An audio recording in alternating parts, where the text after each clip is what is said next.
Bon, du coup, on est avec Salomé du coup d'Hélioscope, qui fait du coup de l'art mural, du graphisme en général. Ouais. Voilà. Ouais. Est-ce que tu peux te présenter en quelques mots? Alors du coup, je suis designer graphique, comme tu l'as dit. Et en gros, j'ai deux spécialités. Ça va être du coup les identités visuelles, images de marque. Donc vraiment, voilà, le logo, toute la déclinaison, les couleurs, la typo, etc. Et après, j'ai toute la partie du coup graphisme mural. Donc là, ça va être faire... alors moi, généralement, je suis spécialisée vraiment dans les espaces de travail plutôt. Donc ça va être vraiment dans un espace de travail, dans un bureau, on va investir un peu les murs et faire des trucs pour faire en sorte qu'on parle des valeurs d'entreprise, de la culture, de l'histoire. Tu peux mettre des chiffres ou tu peux faire un truc qui est décoratif et juste tu vois, pour un peu mettre du peps dans le lieu. Ouais. T'as fait quel parcours? T'as eu des études de graphiste juste avant ou... Ouais, en gros, alors la première année que j'ai fait, c'était une mise à niveau en art appliqué. Donc en gros, c'est vraiment, tu vois, tu touches un petit peu à tout. Après, j'ai fait un BTS design graphique, donc là, c'est vraiment pur graphisme, de la mise en page, des logos, etc. Et après, j'ai enchaîné sur un master en design global, recherche et innovation. Donc en gros, là, j'étais avec d'autres designers, espace, produits. Donc là, tu apprends un truc vraiment, du coup, plus global, comme son nom l'indique. Et en fait, ça te permet de voir comment les autres travaillent et de faire un truc complètement cohérent. Genre, si demain, quelqu'un ouvre un resto, plutôt qu'il fasse appel à un architecte, ensuite un graphiste et ensuite un designer produit pour le mobilier, là, il fait appel à tout le monde et tu arrives à travailler avec eux, faire un truc en cohérence.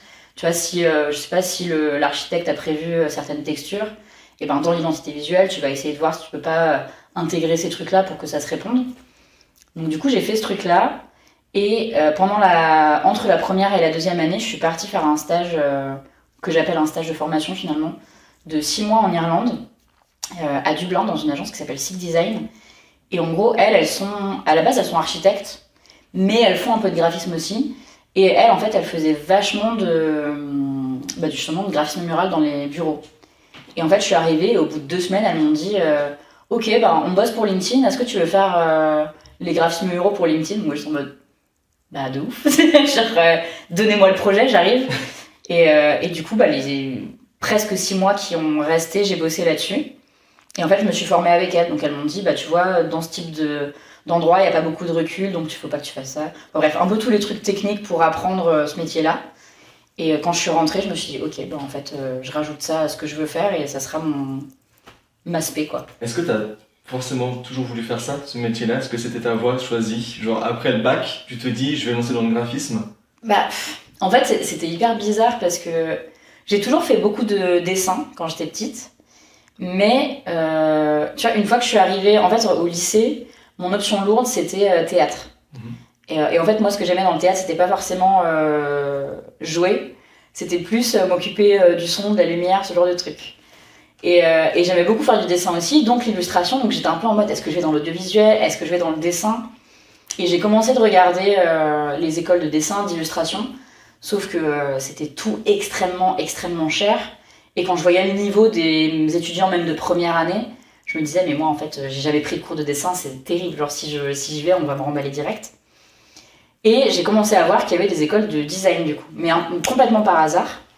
Et je me suis dit, mais attends, c'est trop chouette, j'aime bien, genre, ça m'intéresse. Et du coup, j'ai fait un entretien avec une école, du coup, qui était sur Lyon. Et ils m'ont expliqué un petit peu le cursus, tout ça, et je me suis dit, écoute, on va tester.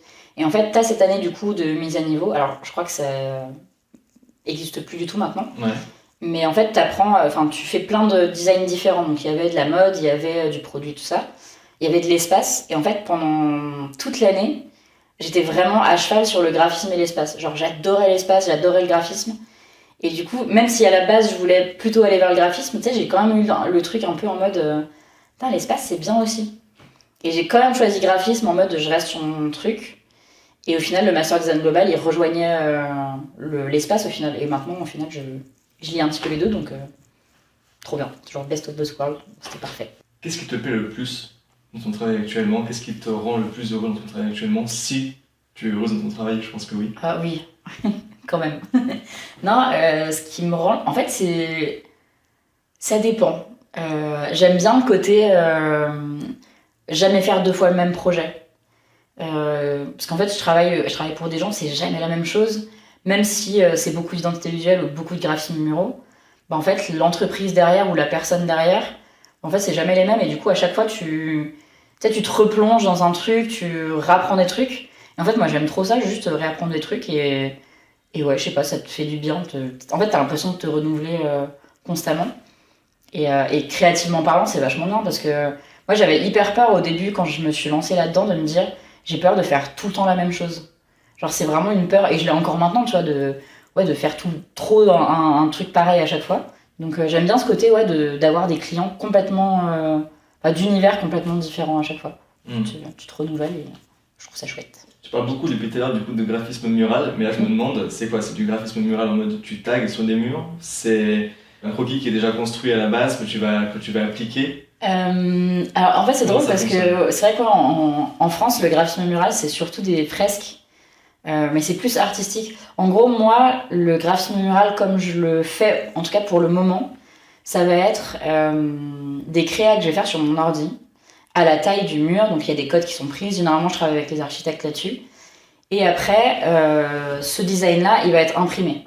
Donc ça va être soit de l'adhésif, soit des fois c'est des toiles tendues, donc du textile. Et après, tu as une autre méthode qui consiste plus à toi faire vraiment la créa. Donc là, tu peux venir peindre sur le mur directement. Mais ça, je commence seulement, tu vois, je suis en train de l'amener doucement. Parce que c'est pas du tout les mêmes contraintes. Genre moi, quand j'imprime, enfin c'est pas moi qui imprime, mais je fais mon truc, j'envoie à l'imprimeur, c'est lui qui va imprimer, c'est lui qui va poser. Et du coup, t'es sûr qu'il n'y a pas de... Généralement, il n'y a pas trop de soucis, tu vois, genre ton truc, il est posé, bon bah basta. Alors que quand tu peins, t'as un peu un truc... Il y a un risque que tu te rates un peu. Il y a un risque, tu vois, donc c'est pour ça que j'ai très très peur. Et en même temps, je me dis, bah si je me lance jamais, je le ferai jamais. Et du coup, là, je suis en train d'amorcer un peu le truc, de faire moi-même. Parce que je pense que t'as une satisfaction qui est pas la même. Au niveau de l'expression, t'es peut-être plus libre aussi de comment tu exprimes du coup. En fait, c'est ça. Mais après, ça dépend tellement de la demande. Parce qu'il y a quelqu'un, si on te demande un truc avec beaucoup de texte pour parler de l'entreprise et tout, là, à la main, je trouverais ça... Enfin, encore, ça dépend tellement de tellement de trucs. Mais si tu fais à la main, faut être sûr de réussir à faire une jolie écriture, tout ça. Et des fois, il y a des trucs où c'est presque des infographies, tu vois, sur un mur. Donc, ils vont te demander des dates, des textes précis. Donc, dans ces cas-là, tu fais pas à la main, t'imprimes et tu fais un truc où t'es sûr que ça va pas bouger, etc. Mais en fait, t'as plein de façons de faire et c'est ça aussi que j'aime bien. Et c'est pour ça que j'aimerais bien de plus en plus faire à la peinture pour, tu vois, avoir plusieurs cordes à mon arc et puis pour pouvoir dire aux clients, bah, vous, selon votre besoin, c'est plus ça, c'est plus ça. Mais après, c'est vrai que dans les espaces de travail, t'as le côté, soit c'est décoratif, et là, ils vont plus faire appel à des artistes, qui du coup, voilà, comme tu le disais, le mur, ça va être une toile, et ils vont faire un peu ce qu'ils veulent dessus. Et t'as le côté, non, on veut un truc quand même corporate. Parce qu'en fait, c'est ça la différence entre les deux, c'est que t'as un côté qui est très artistique, et l'autre côté où tu vas être vraiment plus corporate, et où ça va être... faut l'imaginer comme un contenu médiatique, en fait, ton mur. Parce que tu vas pouvoir parler d'entreprise, parler des employés, parler des valeurs de l'entreprise, et du coup, si quelqu'un rentre dans cette entreprise et voit ça, il va se dire « Ah ouais, vous faites ça, vous faites machin, trop bien, il y a une trop bonne ambiance. » Parce que si t'habilles les murs, c'est trop cool, tu vois, t'as un truc qui se crée. Donc t'as un peu tout ça qui est à prendre en compte, et en fait, selon la demande, c'est pas du tout la même chose. Là, tu me parles du coup des deux ports très, très créatifs et du coup beaucoup plus corpo. Ouais. Quand on pense du coup forcément au design mural, on va forcément beaucoup plus penser illustration, du coup peinture un peu abstraite, belle décoration sur Après, le on mur. peut lier les deux. C'est ce, Moi, que, mon c'est ce but, que- c'est ce que je me dis. c'est de lier les deux. Je pense que t'as pas forcément du coup de contraintes, toi, à ton niveau, tu peux faire du coup les deux. C'est ça qui est Non, sympa. et en plus, alors c'est à la fois une contrainte et à la fois un truc trop bien, c'est qu'en France, on est très très très en retard sur les graphismes muraux. Genre les graphismes muraux, en fait, tu vas aux États-Unis, il y en a dans tous les bureaux d'entreprise, tu vois, ça se dit pas, dans toutes les entreprises globalement. Et tu vois, eux, ils vont vraiment investir les lieux. Genre vraiment, t'as un truc trop cool, t'as un truc qui se passe, pour les employés, c'est trop bien. En France, les 90% des bureaux, C'est des murs blancs. c'est blanc, tu vois. C'est des murs blancs. oui. T'arrives, tu déprimes un petit coup. Et du coup, quand on vient me chercher pour ça, les gens, ils sont un peu en mode, je sais pas ce qu'il est possible de faire, donc Ouais, allez-y. Ils doivent se dire, tu vas nous peindre vite fait une partie du mur, ou alors du coup, C'est ça. s'ils pensent illustration plus corpo, comme tu parlais du coup de calligraphie et autres, ils vont se dire, il y aura un tableau accroché au mur. C'est ça, et du coup, en fait, bah, moi, mon rôle, en fait, c'est de les guider et de leur dire, bah, voilà, aujourd'hui, déjà, pourquoi vous faites appel à moi? Est-ce qu'il y a une raison derrière? Parce que des fois, en fait, c'est avec les architectes. Donc, des fois, il n'y a pas vraiment de... Ils pensent pas avoir un besoin particulier. Mais toi, tu leur dis, bah voilà, ça peut apporter ça, ça peut apporter ça. Est-ce que vous voulez? Oui ou non? Je préfère quand c'est oui, du coup. Mais après, tu vois, je leur dis, bah voilà, parlez-moi de votre entreprise. Qu'est-ce qui fait que votre entreprise, elle est comme ça? Qu'est-ce que vous aimez dans votre entreprise? Qu'est-ce que vous voulez faire ressentir aux gens? Et en fait, avec toutes ces infos, j'arrive à voir jusqu'où je peux aller.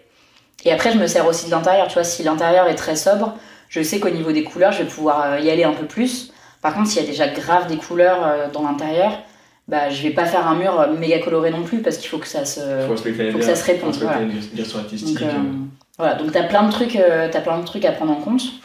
Mais c'est toujours chouette. Et du coup, c'est vrai que la plupart, ils savent pas trop ce qu'il est possible de faire. Et des fois, je leur dis, en fait, on peut même aller au-delà de juste un graphisme sur un mur. On peut faire des choses avec des objets.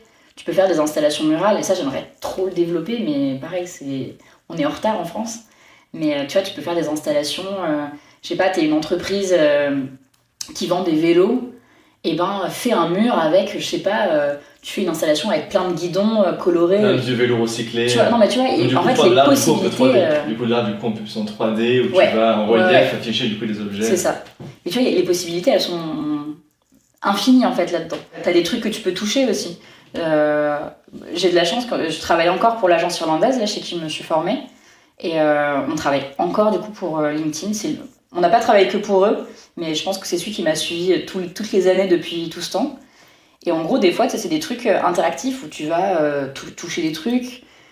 Du coup, tu as vraiment une interaction humaine et physique. Et ça, c'était trop bien. Ça s'est un peu calmé avec le Covid, parce qu'on était un peu en mode toucher des trucs que tout le monde touche, bon, bof. Mais c'est chouette, tu vois, de réfléchir à des interactions et d'essayer. En fait, le but, et c'est le mot que j'emploie souvent, c'est d'essayer de créer du lien. C'est-à-dire que si tu fais faire en sorte que tu t'arrêtes devant et que tu essayes de créer une interaction avec les gens qui sont là. Et pas juste entre l'employé et le mur, mais juste faire en sorte que ça crée un truc où les gens ils se parlent parce que ça crée une réflexion. Enfin, tu vois, il y a plein de choses. Je sais pas si c'est très clair la manière dont je l'exprime, mais. Ah bah si, c'est clairement. Mais t'as plein de choses qui sont possibles et c'est d'essayer d'émerveiller, tu vois, un petit peu le truc. Moi j'appelle ça les wow walls. Parce que c'est des murs où quand tu passes devant, tu vois, t'as envie de faire waouh, trop bien. Donc j'essaye de faire ça, je sais pas si j'y arrive, mais en tout cas j'essaye, tu vois, de provoquer un truc en fait, provoquer une émotion, provoquer une interaction. Quoi. C'est un peu mon but à chaque fois. Et en parlant du coup d'interaction, j'ai vu qu'à côté du coup de ton activité de design mural, etc., bah, tu fais un podcast, tu animes un podcast sur Twitch. Ouais. Tu peux en parler un petit peu ? Bah oui, avec grand plaisir. Ça s'appelle Heliocast, du coup. C'est une émission du coup, qui est filmée. Donc du coup, comme tu l'as dit, c'est en direct sur Twitch. Et après, moi, j'y mets sur YouTube aussi pour les replays. Parce qu'il y a quand même plein de gens qui regardent après, mine de rien. Et en fait, le but... En fait, c'est né de plein de réflexions. Mais c'est juste que moi, j'adore rencontrer d'autres designers pour échanger sur leur formation à eux, ce qu'ils font, etc. Et je me rends compte qu'à chaque fois, c'est ultra riche, mais que des fois c'est des trucs qu'on connaît pas du tout. En fait, c'est des gens qui bossent sur des trucs que tu vois quotidiennement dans ta vie, mais t'as aucune idée qu'en fait il y a quelqu'un derrière qui bosse dessus. Et du coup, je me suis dit, c'est cool, on va faire parler ces gens-là. Et le but de l'émission, en gros, c'est d'avoir un invité à chaque fois et de vulgariser un peu ce qu'ils font pour que même quelqu'un qui soit pas dans le design ou dans le domaine de la créa, il puisse se dire ah ouais, mais en fait, d'accord, derrière ce truc-là, il y a quelqu'un et il fait comme ça, et il fait ça pour telle raison. Parce que la grosse question dans le design, c'est à quoi ça sert ce que tu fais, etc. Donc là, c'est une bonne opportunité pour dire voilà, ça, c'est quelqu'un qui le fait pour telle raison. Voici ce que ça t'apporte au quotidien. Et du coup, je trouve ça hyper intéressant. Et en fait, ça part d'un truc hyper égoïste où moi, ça m'intéresse. Du coup, je me suis dit, si ça m'intéresse, peut-être ça intéressera d'autres gens. Et au final... C'est pas égoïste, c'est un partage de savoir. Oui. Les gens sont toujours très heureux de visualiser quelque chose, de voir quelqu'un parler de ce qu'il passionne généralement, même si c'est pas un sujet auquel tu es intéressé de base. Ouais. Voir un passionné en parler, c'est toujours extrêmement intéressant. En fait, tu bois ses paroles. C'est ça. Donc du coup, un passionné qui invite des passionnés qui discutent ensemble, c'est magique généralement. Ça peut que se passer bien. Bah ouais, et puis ce que j'essaye de faire aussi, c'est pas... En fait, je sélectionne des gens... Alors, la plupart sont de la région lyonnaise parce que, d'un point de vue logistique, c'est vachement plus simple. Mais ce qui est chouette, c'est que tu vois, je les invite un peu en mode... je les invite pas parce que, toi t'es connu donc je veux t'inviter. Tu vois, j'ai déjà eu des invités qui sont pas connus. Mais juste, moi, j'ai connu leur travail et je me suis dit, c'est trop bien, viens parler de ce que tu fais parce que je t'ai découvert toi et que je considère que c'est trop chouette, tu vois. Enfin, il n'y a pas de profil. Enfin, tous les profils sont bons en fait pour venir, je trouve, parler de tout ça. Et ouais, je trouve ça chouette. Et c'est aussi. Je l'ai aussi fait parce que je trouve que quand tu fais des études dans le design, t'es hyper matrixé en mode dans le design, il y a le graphisme, le produit, l'archi, et c'est tout. Et du coup, quand tu fais des études de design, t'es un peu perdu en mode bon, bah je peux faire que ça. Sauf qu'en fait, même en étant graphiste, tu peux avoir 1000 trucs derrière qui s'ouvrent à toi.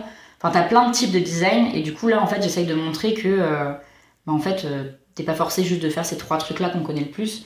Il y a plein d'autres choses que tu peux faire, et ce sera tout aussi bien et tout aussi intéressant, quoi. Ouais, du coup, dans l'émission, on a une partie thématique où les invités en fait choisissent 2 ou 3 jours à l'avance un thème qu'ils souhaitent aborder, sur lequel ils souhaitent sensibiliser du coup leur communauté, ou juste parler d'un sujet qui les intéresse. Tu as choisi de parler de la couleur du coup aujourd'hui. Donc on va y aller. Tu vois, tu me disais un truc hyper intéressant, c'est que à New York, tu avais beaucoup remarqué, enfin du New York State, pardon, tu avais beaucoup remarqué que les bureaux ils étaient beaucoup plus en avance sur l'aspect du coup design mural. C'était beaucoup plus coloré, tu avais aussi du coup de l'art un peu en 3D ou autre. Et en France, on est beaucoup plus sur des locaux blancs, généralement gris, beaucoup plus tristes. Est-ce que La tu peux tristesse. parler un peu de ça, du coup nous expliquer pourquoi ce changement, pourquoi est-ce qu'on est autant en retard en France et en Europe sûrement? Ouais, c'est beaucoup l'Europe. Et en fait, c'est surtout les pays anglo-saxons qui ont mis de la couleur dans les locaux, et notamment en Amérique du Nord, du coup, aux États-Unis. Parce que eux, ils sont vachement en avance sur tout ce qui est culture de l'entreprise et bien-être au travail. Et en fait, même si t'es traité comme une merde, si ton local il est bien, tu donnes l'impression que ça va être chouette. Donc après, il faut faire attention avec ça, mais là-bas, ils sont vachement dans tout le monde peut entreprendre. T'es salarié, tu peux entreprendre. En France, on est un peu bloqué là-dessus, en mode, quand on parle d'un entrepreneur en France, c'est forcément quelqu'un qui est à son compte. Sauf que si t'es dans une boîte et que tu entreprends de faire des trucs, bah en fait, t'es déjà entrepreneur. Et aux États-Unis, ça, c'est vachement mis en avant. Et du coup, la culture de l'entrepreneuriat, c'est aussi la créativité, et ça passe par plein de choses. En fait, les couleurs, elles vont pouvoir être témoins un peu de ça. Et du coup, ils font pas mal d'installations pour stimuler en fait les gens. Parce que si tu as de l'interaction, tu stimules la créativité. Selon les couleurs que tu choisis, pareil, ça va stimuler de la créativité ou des moments plutôt concentrés. Et en fait, voilà, tu choisis vraiment tes couleurs là-dessus. Et t'as plein de trucs, en fait, il y a plein d'études qui ont été faites là-dessus. Je pourrais pas te ressortir les chiffres en détail. Mais tu vois, c'est pas un truc qui a été inventé en mode « Ah, la couleur, ça te rend plus positif ». C'est vraiment... Il y a une étude qui est faite comme quoi il y a beaucoup plus de burn-out dans les bureaux où c'est complètement blanc que dans des bureaux où c'est investi et où il se passe des trucs. Et ce qui paraît logique finalement. Mais en France, ce qui est fou, c'est que y a un super reportage que je vous invite vraiment à regarder de France Culture qui s'appelle Pourquoi la couleur a disparu. Et c'est tout un... Il parle vraiment de plein de pans au niveau de la couleur. Et en gros, il t'explique que dans les années 60, 70, 80, il y avait énormément de couleurs. Les vêtements, c'était hyper coloré. Les papiers peints, ils étaient très colorés. Et en fait, c'est à partir des années 90, 2000, où tout a commencé à un peu s'unifier. Les voitures, elles sont devenues majoritairement blanches, grises et noires. Et t'as plein de trucs comme ça qui se sont faits. Et les espaces de travail, ça a toujours été méga blanc. Et tu regardes un bureau aujourd'hui, tu t'ennuies un peu, quoi. Tu te dis, ah, c'est un petit peu dommage, tu vois, il y a plein de trucs à faire. Et ouais, c'est beaucoup l'Europe, et les pays anglo-saxons sont vachement, du coup, en avance là-dessus. Et après, t'as les cultures aussi qui font que.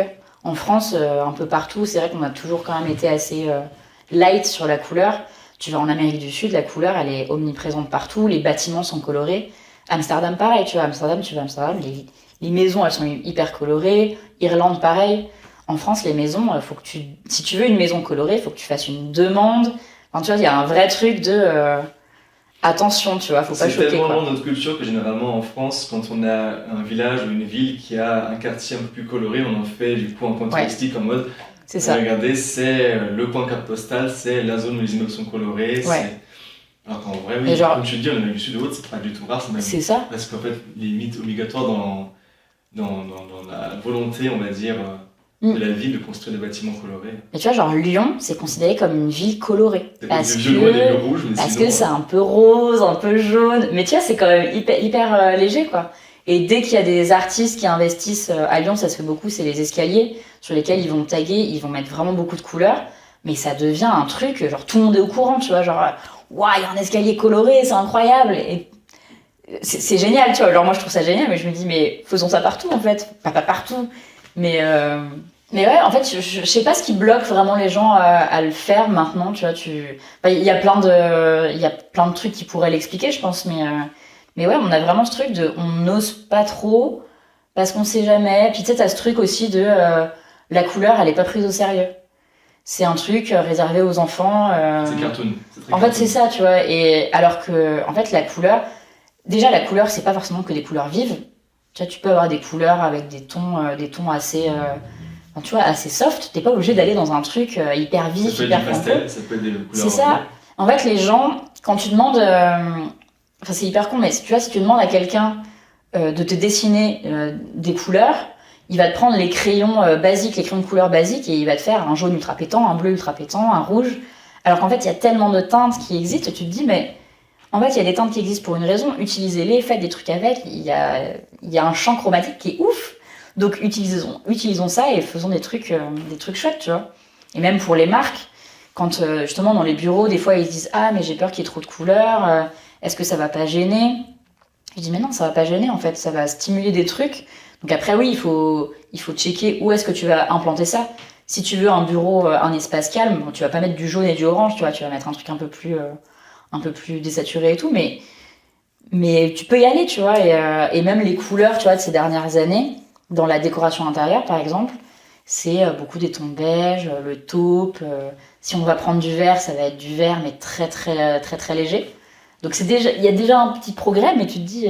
Alors que pourtant, quand on parle du coup des bâtiments et des couleurs, là je parle du vert, si on veut garder cet esprit de concentration du coup pour les employés, pour les locaux, etc., et qu'on a peur de faire un clash de couleurs et que l'esprit soit perturbé par toutes ces couleurs un peu épileptiques potentiellement, il faut se rappeler que dans la bibliothèque, au début, le vert était utilisé partout parce que c'est la couleur de concentration, en fait, c'est la couleur pour le focus mental. Donc en vrai, dans les bureaux, il y aurait sûrement...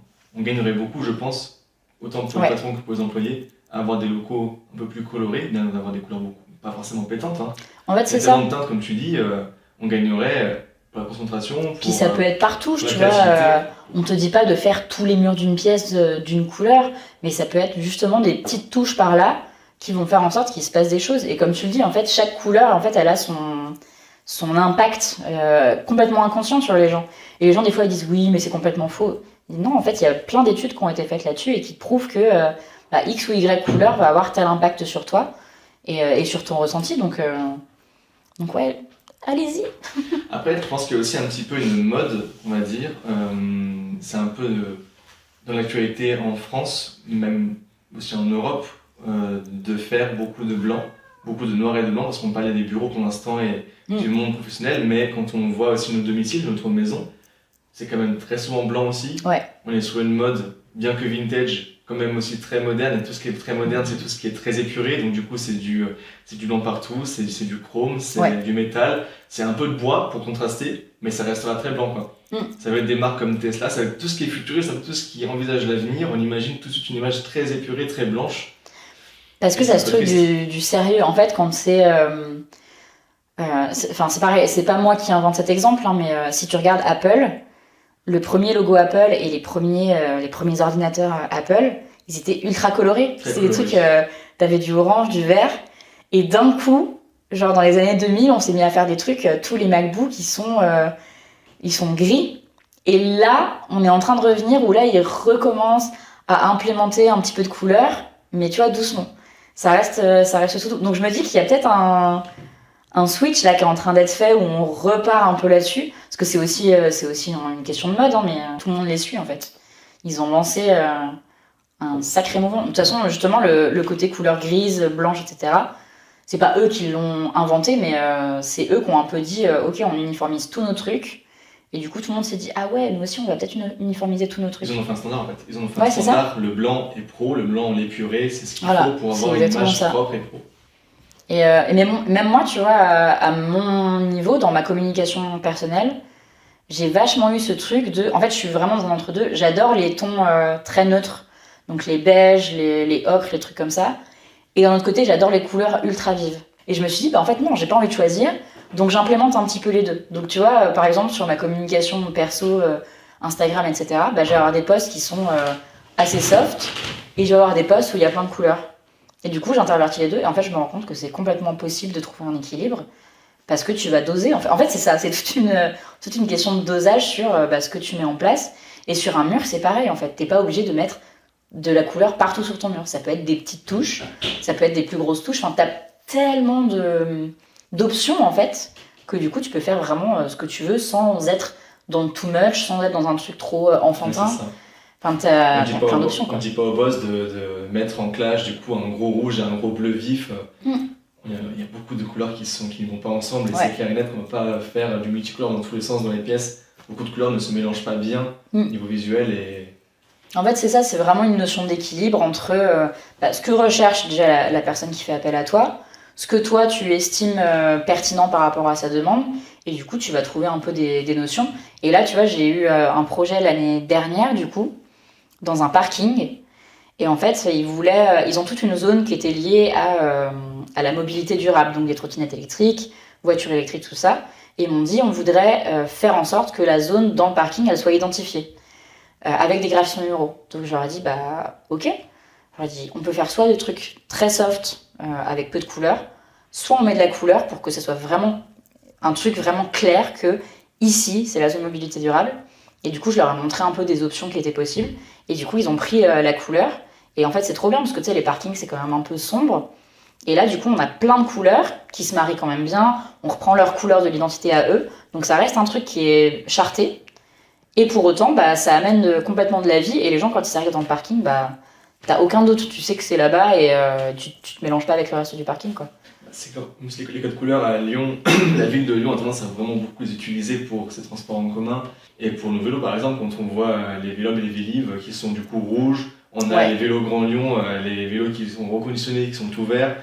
Les codes couleurs sont très forts. Tu arrives sur une station de vélo, tu le vois direct, en fait. Là, quoi. C'est ça. Tu regardes ton vélo ici. C'est vraiment de l'identification, en fait. C'est ça que les gens comprennent pas aussi avec la couleur, c'est que des fois ils se disent ah mais c'est juste de la déco, la couleur c'est très personnel. Alors oui, la couleur c'est très personnel, mais elle impacte aussi beaucoup de choses. Et en fait ça peut être vraiment mes marqueurs d'identité hyper forts, quoi. Tu prends tous les logos qui existent dans le monde, tu les mets tous en noir. Bah, tu vois direct la différence, il te manque un truc, tu vois. Et pourquoi Coca, tu vois, tu penses au rouge direct? Bah parce qu'en fait, ils ont communiqué avec cette couleur, ils l'ont toujours gardée. Dans toute leur communication, t'as du rouge et ça marche. Et un qui a été très bon à faire un switch, c'est McDo. Oui. McDo, à la base, c'est rouge, c'est encore rouge dans énormément de pays. Surtout en Amérique, plus qu'en France. En Amérique, quand tu leur dis que McDo c'est vert, ils sont en mode mais pardon. Et tu vois, en France, on a fait ce switch parce qu'il y avait une demande par rapport à la demande sociétale qui était on veut plus de choses produites en France, on veut plus un peu d'écologie. Ça reste McDo. Ils ont fait un clutch, tu vois. Ils se sont dit le côté environnemental, on veut du vert parce que le vert est la couleur du coup. Et l'intérieur des McDo, ils ont mis du bois, alors qu'avant c'était du plastique partout, t'avais des couleurs, t'avais les personnages de partout. Et là, ils sont allés sur un truc hyper sobre. Et du coup, c'est pour ça que la couleur, elle a aussi son rôle sur les côtés... le marketing de fou, quoi. Enfin, là, McDo s'est paré de vert et il y a plein de gens qui se sont dit ah, du coup, c'est écolo. Malgré que c'est pas écolo, ouais. Mais t'as un effort, tu vois. On rentre dans le thème du coup du greenwashing parce que c'est vrai que le vert, c'est devenu vraiment une vraie marque c'est la couleur de commerciale. C'est la couleur d'écologie. Donc si mon paquet de pâtes il est vert, c'est des pâtes bio. Enfin... Ouais, et si tu vas dans un supermarché, tu verras qu'il y a plein de packaging qui sont verts et que c'est pas du tout bio ni naturel ou quoi, mais juste ils se sont dit ah attends, juste ça suffit en fait. Il y a des gens qui vont pas regarder, ils vont se dire c'est vert, c'est bien. Tous ces codes là, c'est bien de les connaître parce que si tu décides de casser les codes un jour, en fait il faut que tu saches quels sont les codes pour pouvoir les casser. Et les construire. Et du coup moi des fois j'aime bien, tu vois, si j'ai un projet écologique et des fois j'aime bien sortir des couleurs qu'on connaît et aller sur autre chose, parce que justement le but c'est aussi de te démarquer. Donc après ça dépend de ton positionnement, mais tu vois, selon le positionnement même de l'entreprise, tu vois, pour un mur, bah tu peux dire bon bah ok, Là, vous voulez parler sur ce mur-là, admettons du coup d'écologie, bah, je vais pas forcément proposer du vert. Et là, du coup, bah, tu vois, dans le mur que j'ai fait pour la zone de mobilité durable, on a à la fois pris les couleurs de la charte, et on avait du vert dans la charte de base, mais du coup, on a du bleu et du jaune. Mais du bleu et du jaune bien pétant. Et au final, bah, en fait, ça fait le taf, et on n'est pas dans un truc lisse, tu vois. Genre, si je te montre le truc, c'est quand même bien... tu vois, on y va, le vert, il est vraiment assez pétant. Et du coup, tu peux, en fait, vraiment casser ces trucs-là, déconstruire, pour proposer autre chose, en fait. Et ça reste pour autant... faut trouver le juste milieu. C'est encore une question d'équilibre, de toute façon. C'est tout le temps une question d'équilibre. Mais t'as plein de choses. De toute façon, la couleur, c'est... Enfin, on pourrait en parler pendant des heures, mais il y a des gens dont c'est le métier, tu vois, ils sont coloristes et ils sont capables de t'expliquer vraiment toute une histoire derrière une couleur. Moi, ça me passionne, c'est un sujet que... Ouais. Potentiellement, le prochain invité pour ton podcast, spécialiste des couleurs, c'est ouais, intéressant. J'aimerais beaucoup. Mais en fait, j'en connais une, mais elle est à La Rochelle. Donc, logistiquement parlant, c'est... Du coup, logistiquement parlant, un petit peu compliqué. Mais là, on réfléchit, même si c'est pas sur l'émission, ce sera peut-être sur le petit format.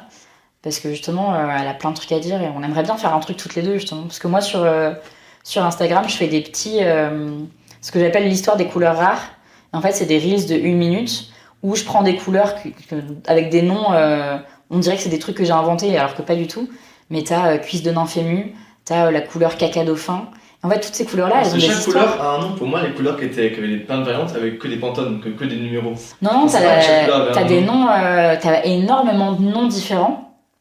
C'est très... La plupart, c'est des noms qui sont tirés de la botanique.